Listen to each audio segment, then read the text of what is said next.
Hello everyone, welcome to Shriram's IAS. I hope everybody is doing good, things are fine at your place. Let's start with today's session where we'll discuss these articles. Fort William के बारे में बात करेंगे, क्यों news में है, that is important. History भी इससे जुड़ी हुई है. अगर आप मॉडर्न हिस्ट्री आपने पढ़ी हो तो यू विल कनेक्टेड कब फोर्ट विलियम इस्टेब्लिश हुआ, कब हुआ, क्यों हुआ, एंड क्या ये ऐसा पहला फोर्ट था, कहाँ हुआ, so what was that scenario, कोई बैटल हुआ उससे जुड़ा हुआ. These are the things that are important and we'll discuss it today. Green signal for India to assert its health leadership, GS paper 2 health section. International Big Cat Alliance paper 3 plus prelims. Prashad scheme paper 2. Illegal immigration paper 3 2. Just specifically mains oriented ही होगा, ये prelims oriented तो नहीं होगा. सो ये सारी basically ये जो immigration को लेकर है ना, ये आप इसको जीएस पेपर 2 से कनेक्ट कीजिए, क्योंकि यहाँ पर हम बात करेंगे इंडिया यूएस के रिलेशंस की भी, कि पॉलिसीज़ का ऐसे क्या इम्पैक्ट पड़ता है. अगर कोई सामने वाला वर्ल्ड ऐसी पॉलिसीज़ अपनाता है तो दूसरे कंट्री पे क्या इफेक्ट पड़ेगा. सो दैट विल डिस्कस, क्योंकि US is deporting dozens of Indians for being the illegal immigrants, right. तो इसके कॉन्टेक्स्ट में हम डिस्कस करेंगे क्या रीजंस हैं, इसका क्या इम्पैक्ट पड़ सकता है, how will this impact USA, ये जो डिपोटेशन है of the Indian nationals, how it will affect the political landscape in India also, what India should do. ये सारी बातें हैं जो आपके मेंस के लिए इंडिया यूएस के रिलेशंस में भी इंपॉर्टेंट हैं. So this will discuss. Please do subscribe to the channel. You have comment section, you can share your feedback. And you can see a contact number आपके screens पर आ रहा है. You can contact this number if basically Shriram's IAS has come up with this UPSC foundation course, जहाँ पर if you are preparing for 2026, this course will give you the ultimate solution to crack this exam by offering you the complete in detailed lectures, thematic lectures, previous year questions, current affairs. Experienced faculty will be teaching you. There will be one-to-one mentorship, current affairs. So if you want to get yourself enrolled and if you have any doubt, do contact this number and they'll give you the complete information. ये fort दिख रहा है आपको, this is fort William, Kolkata के अंदर है. ये news में इसलिए है क्योंकि द हेड क्वार्टर है ऑफ ईस्टर्न आर्मी कमांड और इसका नेम बदल के कर रख दिया गया है विजय दुर्ग. So Fort William in Kolkata, the headquarter of the Eastern Army Command, has been renamed Vijay Durg, right. तो ये जो फोर्ट है इसके पीछे एक कहानी है. ब्रिटिश ईस्ट इंडिया कंपनी ने जब वो अपने इंडिया में पैर जमा रही थी तो अलग अलग जगह जाकर फैक्ट्रीज इस्टेब्लिश करी और फोर्ट्स बनाए, राइट. सो 1773 में ये ब्रिटिशर्स ने बनाया after the king William third of England, उनके नाम पर. ये आपको जो कोलकाता में रिवर हुगली है, ईस्टर्न बैंक जो है, उस नदी का ईस्टर्न बैंक जो है इस रिवर का, that is located on that eastern bank, West Bengal में. आज ये इंडियन आर्मी की प्रॉपर्टी है, एक ईस्टर्न कमांड का हेडक्वार्टर है. पहले ये जो फोर्ट था, मतलब ये इंग्लिश ईस्ट इंडिया कंपनी ने बनाया था 1696 में. Please do remember the original में, मैं आपको पूरी स्टोरी बता रही हूँ. ओरिजिनल फोर्ट बना था 1696 के अंदर. It comprised wings and an inner bastion where prisoners were hold, which is why it was known as. इसको ना अगर आपको याद हो, ब्लैक होल ट्रेजेडी हुई थी, ब्लैक होल ऑफ कैलकाटा, जहाँ पर बहुत से यहाँ पर जो प्रिजनर्स थे वो एक छोटे ऐसे लगा लीजिए एक एरिया के अंदर जब सांस घुट जाती है, हम ऐसे बोलते हैं ना, तो एक ट्रैजिक इंसिडेंट हुआ, ओवर क्राउडेड सेल हो गया था and many prisoners died in that cell, right. फिर उसके बाद अगर आपने, वही मैं आपको बता रही हूँ, इसकी हिस्ट्री की बात करूँ तो 1756 में क्या हुआ था, सिराजुद्दौला जो कि बंगाल के नवाब थे, उन्होंने इस फोर्ट को कैप्चर कर लिया था. जब बैटल ऑफ प्लासी हुआ और सिराजुद्दौला उस बैटल में हारे, basically the fall of Sirajuddaula in that battle, ये जो फोर्ट था, after the fall of Sirajuddaula in battle of Plassey, the fort was demolish. और उसके बाद रॉबर्ट क्लीव ने इसकी कंस्ट्रक्शन वापस से शुरू करी और इसको 1773 में कंप्लीट किया. और जो आज आपको दिख रहा है, that is that present day fort William, right. Octagonal shape के अंदर है. It has an imposing structure made out of brick and mortar और बेसिकली 70.9 एकड़ में ये स्प्रेड है. हंड्रेड्स ऑफ विंडोज इसके अंदर है, लश ग्रीन गार्डन्स है, स्टोन वर्क है. बहुत ही कहने का मतलब है कि सुंदर बना हुआ है ये फोर्ट, स्ट्रॉन्ग है, मैसिव स्ट्रक्चर है, काफ़ी डिटेल स्टोन वर्क की गई है, it looks very impressive. That was the whole scenario. अब इसके कॉन्टेक्स्ट में what you will do? Modern history, battle of Plassey, black hole incident, black hole tragedy, you have to take a complete look. Connectivity हो गई, cover हो गया static के साथ completely, बस और क्या चाहिए. Apart from this, see Shriram's IAS has brought this wonderful initiative free of cost on the platform. Geopolitical dialogues are discussed in this podcast series where the hot burning issues are discussed by the best of faculty. So do watch these sessions, make your notes out of it, whatever they discuss. You feel okay, this point is important, catch that, write it, use it in your answers, you can use it in your mains, in your interview also, it will really help you. So do listen these sessions, ठीक है, and subscribe to the channel. Apart from it, अलग अलग faculties अलग अलग current affairs के sessions ले रही हैं, there are other sessions going on, तो why not to have a look, है ना. if they help you तो कंटिन्यू, चैनल सब्सक्राइब कर लेना, जब भी फिर वो सेशन आएगा पब्लिश हो जाएगा, आपके पास नोटिफिकेशन आ जाएगी. ठीक है जी, चलिए आगे चलते हैं. मैं आपको कॉन्टेक्स्ट बता देती हूँ क्या है. पार्लियामेंट्री कमेटी ने कहा है सरकार को to let's create a clear well defined standard operating procedure SOP for the better management of the project that are under the PRASAD scheme. PRASAD की फुल फॉर्म वैसे होती है pilgrimage rejuvenation and spiritual heritage augmentation drive. So government will have proper guidelines, the steps to follow when working on the projects that are related to spiritual tourism circuits. किसी भी project को start करने से पहले सरकार ये make sure करेगी that they will get all the necessary approvals and clearances from the relevant authorities and basically ताकि project without unnecessary delay complete हो. सो पार्लियामेंट्री कमेटी ने कहा है सरकार को to develop this clear cut standing operating procedure and obtain prior clearances approvals. जो भी आपको रेलिवेंट अथॉरिटीज है, जिसको जो अप्रूवल चाहिए वो ले लीजिए ताकि प्रोजेक्ट का टाइमली कंप्लीशन हो. हम बात कर रहे हैं स्पिरिचुअल टूरिज्म सर्किट्स की जो आते हैं प्रसाद स्कीम में. ये स्कीम कोई अभी की नहीं है, बहुत पुरानी है. 2014 में ये स्कीम मिनिस्ट्री ऑफ टूरिज्म लेकर आई थी. इसका मकसद यही है कि जो देखो वो बोला था ना, कौन थे, मैं उनका नाम भूल गई, एक एक्टर हैं कि पंकज त्रिपाठी जी, उन्होंने कहा था कि भारत भ्रमण जरूर करें, एक बार पूरा भारत घूमें, राइट, ज़्यादा पैसे नहीं लगते हैं, ऐसा उन्होंने कहा. तो अब मैं पैसों पे तो नहीं आऊँगी, बट हाँ एक बार जब भी आपको अपॉर्चुनिटी मिले ज़रूर विजिट इंडिया, कंप्लीट इंडिया देखो, अलग अलग कल्चर्स देखो, खूबसूरती जो गांव में बसती है, जो गुजरात के हैं और जो महाराष्ट्र के हैं. So north to south travel करो. I once had a chance to visit like I made a journey from north to south, so that was very beautiful. I crossed various states, I stayed there and I visited some of their famous places जो cultural preservation हो रखी है. अगर आप इंदौर जा रहे हो, उज्जैन जा रहे हो, फिर आप महाराष्ट्र में एंटर करते हो तो कैसे वहाँ लैंग्वेज चेंज होती है, वहाँ के लोग and the culture, the tradition, the customs, basically बहुत सुंदर देश है. देयर आर मतलब डेस्टिनेशंस इतनी हैं, पिलग्रिमेज डेस्टिनेशंस अगर हम देखें तो बहुत खूबसूरत है. एक बार मौका मिले तो देखना कि जैसे जैसे आप आगे बढ़ते जाते हो, ऐसा नहीं है कि एकदम से स्विच किया तो टेम्परेचर बदल गया. नॉर्थ से साउथ टेम्परेचर भी चेंज होते धीरे धीरे. कैसे जैसे हम बात करते हैं ना कि ट्रॉपिकल एवरग्रीन फॉरेस्ट से एकदम से डेसिडियस नहीं आ जाता है ना, तो वो ट्रांजिशन है, वो स्मूथ ट्रांजिशन है, very beautiful.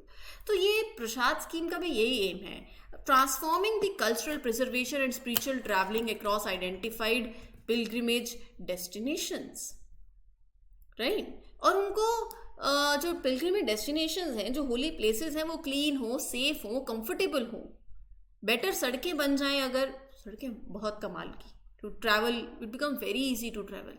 Clean water supply हो जाए, प्रॉपर टॉयलेट्स हो, सैनिटेशन हो, हाइजीन मेंटेन हो, गुड वेस्ट मैनेजमेंट हो. This is what this scheme is. कि make religious sites more visitor friendly by improving these basic facilities. ठीक है, that is the objective. Travel condition improve करो उनके लिए, road, railways, airways, preserve and conserve the pilgrimage sites, advocate the cultural, religious and spiritual significance of the pilgrimage sites, promote them ना। अब आपकी history है, लोग को बताइए, इंपॉर्टेंस बताइए। ये जगह आप विजिट करने गए हैं, आप उसको, आपको पता होना चाहिए आप क्यों विजिट करने गए हो, वहाँ क्यों गए हो तो ठीक है, बट वहाँ जाके आपने क्या क्या देखा, क्या हिस्ट्री है, यू नीड टू नो। जो पिलग्रिमेज साइट्स के पास लोग रह रहे हैं, you can give them, provide them that training and the job, ताकि they can earn money through tourism also. देखो, टूरिज्म हो लेकिन इको फ्रेंडली हो, वेस्ट मैनेजमेंट बहुत इंपॉर्टेंट है। आई हैव सीन, मतलब ऐसे प्लास्टिक की बॉटल्स फेंक रखी हैं, कोई सेंस नहीं है। Green spaces you need to keep, environment safe करना है, राइट। सो ओवरऑल ये जो स्कीम है ये फोकस करती है इन सब चीज़ों पे, तो इंफ्रास्ट्रक्चर डेवलपमेंट पे, रोड्स अपग्रेड करने में, एनहांस करने में कनेक्टिविटी, और pilgrimage experience augmentation. 100% public funding model है। कैसे फंडिंग आती है? Government provides 100% of the funds for the important projects.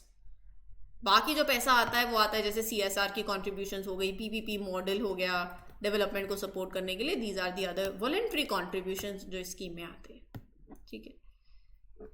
Recently, in a major development, the framework agreement on the establishment of International Big Cat Alliance has officially come into force. काफी time से news में रहा है।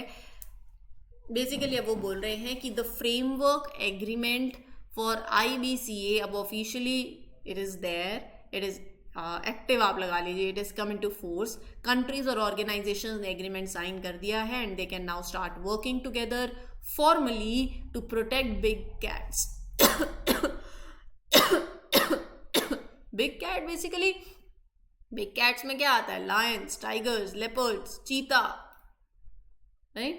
उनकी conservation के लिए ही है ये अलायंस, वाइल्ड लाइफ प्रोटेक्शन के लिए, फंडिंग के लिए है ये अलायंस। नेशंस आपस में कोऑपरेट करें और एक ऑर्गेनाइज वे में आगे चले, इसलिए है ये अलायंस। बस यही है, क्या है? कुछ भी नहीं है, सरकार ने एस्टेब्लिश किया, इजी, कुछ भी नहीं है, एज इन अलायंस बहुत बढ़िया है, इजी बहुत है।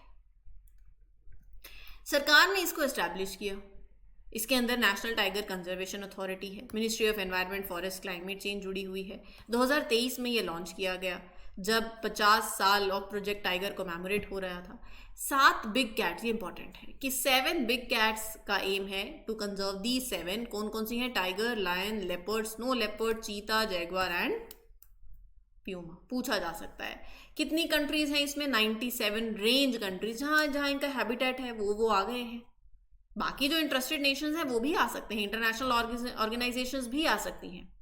जैसे अब आपसे पूछा जाएगा क्या इंडिया मेंबर है? हाँ, इंडिया है, प्रोजेक्ट टाइगर इंडिया का ही है, राइट। इंडिया, सोमालिया, लाइबेरिया, या they are the countries. Got it? ठीक है। सो ऑब्जेक्टिव पता चल गया आपको क्या है, साथ में काम करना है, सक्सेसफुल कंजर्वेशन मेथड साथ में लेकर आने हैं to achieve a common mission. इसका मैं आपको गवर्नेंस स्ट्रक्चर जो है वो बता देती हूँ। ऑब्जेक्टिव तो आपको आई थिंक पता चल ही गया होगा, क्या यही है ना, सक्सेसफुल कंजर्वेशन करनी है, स्टेक होल्डर सारे साथ में मिलकर आए, सब अपनी एक्सपर्टीज लेकर आए, सबका कॉमन गोल यही है कि बिग कैट को कंजर्व करना है। यूनिफाइड अप्रोच होनी चाहिए, फाइनेंशियल सपोर्ट दीजिए, राइट। जो बिग कैट पॉपुलेशन में डिक्लाइन हो रहा है उसको होल्ड करना है, रोकना है, करंट ट्रेंड्स जो चल रहे हैं डिक्लाइन की तरफ उसको उल्टा करना है, रिजर्व करना है, बस अब। तो इसके अंदर जनरल असेंबली में सारे मेंबर्स होते हैं, जो काउंसिल होती है of at least 7 but not more than 15 member countries. General assembly council को इलेक्ट करती है, 5 साल के लिए होते हैं, और एक सेक्रेटरीट होता है। काउंसिल की रिकमेंडेशन पे जनरल असेंबली अपॉइंट करती है सेक्रेटरी जनरल को। फंडिंग की बात आती है तो it has secured government of India's initial support. सरकार ने दिया 150 करोड़ का 5 सालों के लिए, यानी कि 2027-28 तक। ठीक है। US deporting dozens of Indians for being illegal immigrants is not unexpected or new. कुछ नया नहीं है, कुछ सरप्राइजिंग नहीं है। ऐसे एक्शंस जब डोनाल्ड ट्रंप आते हैं तो कुछ भी होगा। The actions are common, they have been happening regularly. It's not something that people would find कि अच्छा ये तो बहुत unexpected हो गया, बहुत unusual हो गया। US Immigration and Custom Enforcement जो US का है ICE, that is actively working to find and to remove the people who are in the country without proper legal document जो USA में है। Authorities are making efforts to catch those individuals जो US में रह रहे हैं, उन्होंने enter किया लेकिन कोई लीगल इमिग्रेशन प्रोसीजर नहीं फॉलो किया, इलीगल इमिग्रेशन हुई है। बहुत से पीपल हैं, Gujarat, Punjab, Haryana, they try to enter US illegally. ये मैं नहीं कह रही हूँ, मार्क माई वर्ड्स, आर्टिकल में मेंशन था। देखो, लोग चाहते हैं कि हमें अच्छी इकोनॉमिक अपॉर्चुनिटी मिलेगी, फाइनेंशियल हार्डशिप्स हो रही हैं अपने होम रीजन में, लैक ऑफ जॉब है, चले जाते हैं। लेकिन जो जाते हैं वो US जाते हैं, they cross into the US, they choose through countries like Mexico, Canada, और वो ये मानते हैं कि it may be easier to enter the US that way. ऐसा नहीं होता है। The potential impact of US immigration policies जो हो रही हैं on Indian students, on the professionals, देखिए, ये मैं इस पे बाद में आऊंगी। पहले हम इसका जस्ट अ सेकेंड, इसका दूसरा एंगल देखते हैं, इम्पैक्ट जो कि मैं बात कर रही हूँ। देखो, Indian government wants to make sure कि इंडियंस अगर माइग्रेट कर रहे हैं US तो भैया लीगल वे होना चाहिए।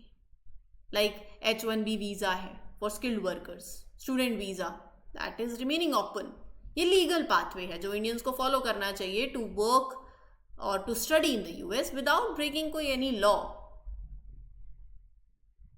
अगर US गवर्नमेंट इन रास्तों को भी अगर डिफिकल्ट कर दे तो फिर इंडिया नेगेटिव इफेक्ट आएगा on the Indian students and the professionals who are looking to move to the US। That can be an impact. मैं इम्पैक्ट बता रही हूं आपको ऑफ US की जो ये इमिग्रेशन पॉलिसीज है। दूसरा, US और इंडिया दोनों they are trying to stop कि इलीगल माइग्रेशन नहीं होनी चाहिए। US wants to prevent the people कि उनकी कंट्री में जो स्टे कर रहे हैं, जो एंटर कर रखे हैं विदाउट प्रॉपर डॉक्यूमेंट्स, वो नहीं हो। At the same time India US के साथ काम कर रहा है टू मेक श्योर कि फिर आप और ज्यादा हम लीगल अपॉर्चुनिटीज लेकर आए, to make sure that more legal opportunities exist, ताकि पीपल डू नॉट हैव, देखो, इलीगल मेथड्स पे जाना ना पड़े। पहली बात तो जाना ही ना पड़े, अच्छी जॉब अपॉर्चुनिटीज हो, बस माइग्रेशन, बट हाँ, diaspora, people to people connect देशों को जोड़ता भी है, that is also a point. Remittances, GDP, GNP क्या है, इसी के कॉन्टेक्स्ट में चलिए मैं आपसे पूछती हूँ आज GDP में और GNP में क्या फर्क है। आज आपका स्टैटिक पार्ट है, ठीक है। तो पिछले कुछ सालों में US has been deporting more Indian nationals. पिछले 3 सालों में अगर आप देखें तो जो नंबर ऑफ डिपोर्टेशंस हुई है ना, they increased by 400%, right. How will this impact USA को? क्या इम्पैक्ट पड़ेगा? Large number of immigrants import करेंगे, including skilled workers from countries like India, वहां पर लेबर शॉर्टेज होगी। इंडियन वर्कर्स वहाँ एक इंपॉर्टेंट रोल प्ले करते हैं in various sectors, in services sector also. अगर ये वर्कर्स, अगर आप इन्हें डिपोर्ट करेंगे तो वहाँ गैप आएगा ना, फिर आपको क्वालिफाइड वर्कर्स चाहिए, थोड़ी इकोनॉमिक ग्रोथ सर्टेन सेक्टर्स में स्लो डाउन होगी उनके, they can be a point. अगर लार्ज स्केल डिपोर्टेशन होती है, दोनों देशों के बीच में डिप्लोमेटिक टेंशंस भी हो सकती हैं। अगर डिपोर्टेशन एक रिस्पेक्टफुल मैनर में, एक केयरफुल मैनर में नहीं होगी तो होगा ना अपसेट, डिप्लोमेटिक इश्यूज आएंगे, आ सकता है, ठीक है। अब सवाल उठता है, मैं आपको सारे एंगल्स बता रही हूँ, मैं पहले ही बता रही हूँ, in detail I am talking about it. Deportation of Indian nationals, how it will affect the political landscape in India. पहला पॉइंट तो डोमेस्टिक पॉलिटिकल फॉल आउट। अगर बहुत से इंडियंस आर डिपोर्टेड, एक मेजर इशू बन सकता है in Indian politics also. Opposition parties, they may criticise the government कि आपने जॉब अपॉर्चुनिटी नहीं क्रिएट करी, चले गए, ब्लेमिंग गेम शुरू हो जाएगी। दूसरा, डिप्लोमेटिक चैलेंजेस भी आएंगी. मास डिपोटेशन जब होगी तो इंडिया यूएस में टेंशन भी आ सकते हैं, because if deportees are treated harshly. Public backlash भी हो सकता है. If reports show that deported people were mistreated, they are being shackled, they are being transported in, वो तो इनह्यूमन कंडीशंस आ रखी हैं. एंटी यूएस सेंटिमेंट आएगा यहाँ के लोगों में, पब्लिक बैकलैश होगा, people may feel angry, right. State level political implications आ सकते हैं. State will face the pressure, you have to reintegrate them, right. Anti illegal migration policies, the Indian government might respond by taking strict actions against these illegal immigration. और ज़्यादा strict laws बनेंगे against the people who try to migrate illegally, those who are involved in human trafficking, right? मैंने अभी आपको GDP GNP की बात करी, remittances की बात करी. देखो बहुत large impact on Indian diaspora relations क्या होगा. बहुत से लोग हैं जो डिपोर्टेड इंडियंस होंगे, दे माइट अफेक्ट कि how Indian diaspora is seen globally, बाहर जिस तरीके से देखा जाता है. Deportation will lead to decrease in remittances. बहुत सी फैमिलीज रिलाई करती हैं उन पे. इंडियन इमिग्रेंट्स की इमेज पे इम्पैक्ट पड़ सकता है अराउंड द वर्ल्ड, बाकी कंट्रीज भी कैसा देखती हैं, right. So India needs to, पहले तो ना हमें लोगों को एडुकेट करने की ज़रूरत है कि इलीगल माइग्रेशन क्यों करनी है, इसके पीछे के खतरे बताओ, पब्लिक अवेयरनेस बताओ, लाओ, डोमेस्टिक एम्प्लॉयमेंट अपॉर्चुनिटीज़ यहाँ लेकर आओ. Take the root cause, why people are migrating. We should focus on that. Make diplomacy, use diplomacy to make sure Indians जो डिपोर्ट करे जा रहे हैं एक तो फेयरली हो और एक रिस्पेक्टेडली. ठीक है. A green signal for India to assert its health leadership. Budget में बेसिकली रिकॉग्नाइज किया है कि हेल्थ केयर एक की फैक्टर है for the overall progress and the prosperity of the nation. It is very essential. तो इंडिया ने इस बार के बजट में बहुत से इंपॉर्टेंट एक्शंस लिए हैं. फॉर एग्जांपल हेल्थ केयर में स्पेंडिंग इंक्रीज करिए. बजट में सरकार ने कितना एलोकेट किया, 99,859 करोड़ हेल्थ केयर सेक्टर को, जो कि पिछले के साल के कंपैरिजन में 10% ज़्यादा है. मेडिकल एजुकेशन को और ज़्यादा एक्सपैंड किया जाए. गवर्नमेंट का प्लान है कि आप 10,000 नई सीट्स लेकर आओगे in the medical colleges in the next financial year 26, और over the next 5 years 75,000 more seats add करी जाए. That is also a point. Health care का जो इंफ्रास्ट्रक्चर है उसको बढ़ाओ, स्ट्रेंथन करो, राइट. डिजिटल हेल्थ भी प्रमोट कर सकते हैं आप,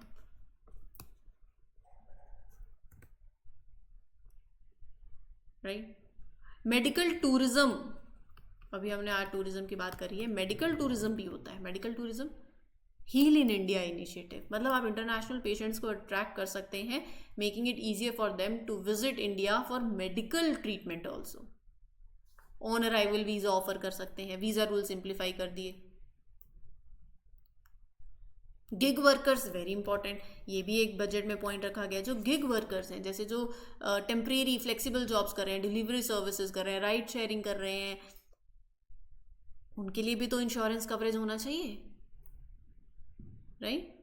और आज तो वो जो एआई को आप हेल्थ में सपोर्ट करें, तो ये सारी बातें बजट के अंदर करी गई हैं. ठीक है जी. So that is a green signal for India. So this was the whole session. I hope things are clear. Any doubt you can ask me in the comment section. And for more such videos, do subscribe to the channel. This is your mentor Arzu Kakkar signing off. Happy learning. All the best. Thank you.